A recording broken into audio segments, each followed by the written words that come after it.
Good day guys! Sa video natin yun ay gagawin ko na po yung initial review para dito sa sapatos sa pinadala sa atin ni Chowdan. Ito yung Chowdan Wind 4.0 Pro. Itong sapatos na to, nagamit ko na po to ng around 42 kilometers, isang 21 kilometers na below 5 na pace, isang sobrang easy na takbo, recovery pace. Nagamit ko na rin po to ng 5K na around 22 minutes and 10K na around less than 6 kilometer pace. O yun, nagamit na po natin siya sa iba't ibang distance at iba't ibang pace. Ngayon, tingnan natin kung ano nga ba yung naging experience ko dito sa sapatos na to. Kung isa ba talaga tong race day shoe or isa tong speed trainer na sapatos. Kung after ng review na to at nagustuhan yung sapatos, maglalagay tayo ng link dyan sa baba sa description tsaka sa comment section para kung gusto nyo mag-avail ng sapatos na to. Simulan natin yung initial review dito sa sapatos. Sa mga specs muna tayo. Itong sapatos na to, tumitimbang po ito ng around 225 grams sa US size 8 na sapatos. Itong sapatos na to, single layer mesh yung upper material. Makikita natin na hindi siya sobrang breathable, pero andun naman yung mga holes niya for breathability. Pero kung makukumpara natin siya dun sa mga na-review na natin dito sa channel, hindi to ganong breathable kung ikukumpara natin dun sa iba. Pagdating naman sa lace niya, ito yung lace na pangkaraniwang nakalagay sa mga race day shoe ni Chowdan. So maganda yung lace ito. At masasabi ko dito sa tang, ito yung tang is parang suede material siya. Hindi rin siya ganon ka-breathable dahil wala ganong butas yung tang niya. Pagdating naman dito sa heel support, heel counter, medyo malambot. Pero pagdating dito yon, meron namang enough na support para sa ankle natin. At pag sinubukan nating itulak, enough lang po yung support niya dito sa ankle. Pagdating naman dito sa layer ng padding dito, hindi siya sobrang kapal ng layer niya. Enough lang, kasarapan lang para sa isang race day shoe na sapatos, kung race day shoe man to. Sa likod, meron itong reflectorize sa likod. All in all, pagdating dito sa upper material, sabi ko na decente yung upper material, passing grade yung upper material. Pero kung makikita nyo po yung fit nito, medyo tight po yung lace na nangyari dito dahil talaga pong narrow fit po ako. Dahil ito pong upper material, medyo roomy po yung upper material, which is good para sa mga may wide fit na paa. So kaso pagdating po sa mga narrow fit na paa na tulad ko, ganyan po yung mangyayari sa pagkakasintas at dun sa lukot ng upper material. Punta naman po tayo sa midsole.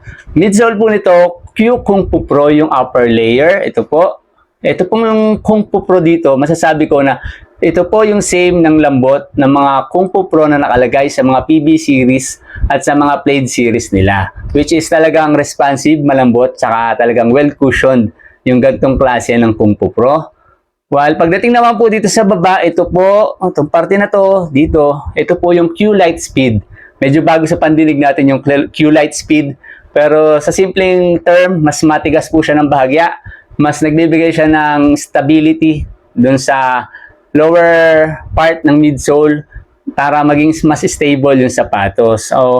Yun, masasabi ko na itong midsole, 27mm, 35mm, tugma to, masarap siyang gamitin sa long run. Talagang handun yung cushioning ng sapatos at ramdam mo talaga. At masasabi ko na kung medyo heavier runner ka, magbe-benefit ka dito sa kapal ng midsole tsaka sa kombinasyon ng Q Kung Fu Pro tsaka ng Q Light Speed. So yun, masasabi ko lang dito sa fit nitong sapatos, medyo mahaba po yung fit ng sapatos.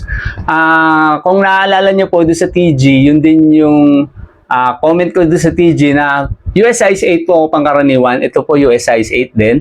Pero tingin ko pwede akong gumamit ng US 7.5 pagdating dito sa sapatos na to. Same width dun sa TG tsaka dun sa DS2. Medyo mahaba po kasi. Kasi parang 1 inch po yung clearance ng paa ko dito sa front ng toe box. So ayun, medyo mahaba po itong sapatos na to. Kaya medyo nahirapan akong gamitin siya sa actual na race. So hindi ko talaga siya halos magagamit sa actual na race. Pagdating naman po dito, yan, meron po siyang carbon fiber plate po dito sa ilalim. Yung carbon fiber plate po niya, meron siyang mga cuts. So sa full length naman po siya, pero meron siyang strategic cuts doon sa carbon fiber plate. Yan, pakita natin dyan. At masasabi ko na mas madali siyang i-bend kung ikukumpara dun sa mga full length na carbon fiber plate na walang cut. So mas madaling i-bend itong sapatos na to. Pero at the same time, syempre pag ganun, asahan natin na yung mas less yung propulsion pag ganun, yung carbon fiber plate pag may mga cuts. Pagdating naman po dito sa rubber outsole, QSAU CPU-based rubber outsole, ito po yung pangkaraniwan na nakalagay sa mga race station nila, tsaka dun sa mga medyo high-end na daily trainer ni Chowdan. At masasabi ko naman po, yan 42 kilometers, talagang durable po yung rubber outsole at decentive din naman po yung grip niya. So ngayon, wala naman po ganong ulan ngayon dito. So talagang nagamit ko lang siya sa mabuhangin, tsaka sa sementadong kalsada, tsaka sa asphalt. Which is, para sa akin, okay na okay talaga itong gantong klase ng rubber outsole nila. So, simulan na natin kung ano nga ba yung experience ko dito sa sapatos na to. Para sa akin, 225 grams timbang po ito ng mga speed trainer, daily trainer na sapatos. Dahil ang pangkaraniwang race day shoe, tumitimbang niya ng around 190 to 100 grams, 180 grams. Yun na po yung pangkaraniwan ng mga race day shoe natin na nagagamit. Kaya ito, medyo mabigat po siya para sa isang race day shoe. At sa experience ko naman po sa paggamit ng sapatos na to, 21 kilometers na walang singkong pace, napakasarap po yung gamitin pag ganung mga pace. Around mga kulang sa is, 540s, yun, masarap po siyang gamitin. Moderate paces, talagang mag-e-enjoy kang gamitin. Kahit matagal ka nang tumatakbo, talagang mag-e-enjoy ka. Dahil dun sa extra layer ng midsole at magandang kombinasyon ng Kung Fu Pro at Q Light Speed. Nagamit ko na rin po ito ng 5 kilometers na 22 minutes. 4:27 pace yung pacing na average yung hindi ako nagkakamali.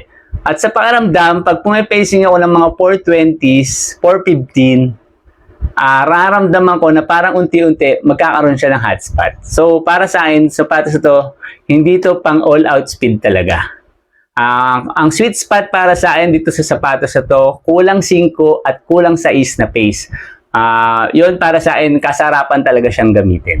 So, masasabi ko ba na pwede itong pang-race? Pwede naman po siyang pang-race kung ang pacing natin is doon naglalaro sa mga pacing na nabanggit ko. Yun lang, sabi ko nga, yung 225 grams, medyo mabigat siya para sa isang race day shoe. Pero, sabi ko naman niya, dahil may extra layer naman siya ng comfort, dahil okay naman po to para dun sa mga medyo mabigat natin na runner, na talagang kailangan nila ng extra cushioning. Ayun, okay po itong sapatos na to. Pero kung all-out speed, hindi ko rin po ito ginamit na ng intervals. Kunwari, yung mga short intervals sa sobrang bilis, hindi ko na po siya ginamit. Dahil medyo mahaba po kasi sa akin yung sapatos. So, talagang hindi ko rin siya magagamit ng husto or may all-out pag medyo mahaba po yung sapatos. So, pag-usapan naman po natin yung cuts dito. To be honest, ngayon lang po ako nagagamit ng sapatos na dito na sa labas yung cuts. Pangkaraniwan po, di ba, dito sa loob. Yung Adizero Pro ko, dito pa rin sa loob, sa yung Pro 3. At ngayon, itong sapatos, sabi ko, ano nga ba yung pakiramdam pag andito yung cut sa labas? So, ito pong cuts, nakakatulong siya pag mag-release ng force, yung force ng impact ng pag-landing natin. At makikita po natin dito, yung Kung Fu Pro, talaga pong dito siya nagkaroon ng lukot sa outer layer niya. While kung titingnan po natin dito sa kabila, wala siya ganong lukot dito sa loob. Meaning, kung ikaw po ay nagpo-pronate, maaari ma-counter nitong cuts na to yung pag-landing mo sa pronation. So, maaaring makatulong para mabawasan yung pronation natin at pumunta ka sa supination. So, sa tingin ko, hindi naman ako nag-supinate dito sa sapatos na to. Pero obviously, yung load nung force nung pagkakalanding ko is dito siya pumupunta sa outer layer. So, dahil talagang magkabilang sapatos, nagkaroon siya ng lukot dito sa outer. So, yun lang naman yung theory ko dito sa paggamit ng sapatos na to. Tingin ko, makakatulong siya kung nagpo-pronate ka talaga. So yun, maraming po salamat sa lahat po ng patuloy na nanonood sa mga review video natin. Sa lahat po ng patuloy na sumusuporta. Maraming salamat po sa inyong lahat. Ingat po kayo palagi. God bless po sa lahat.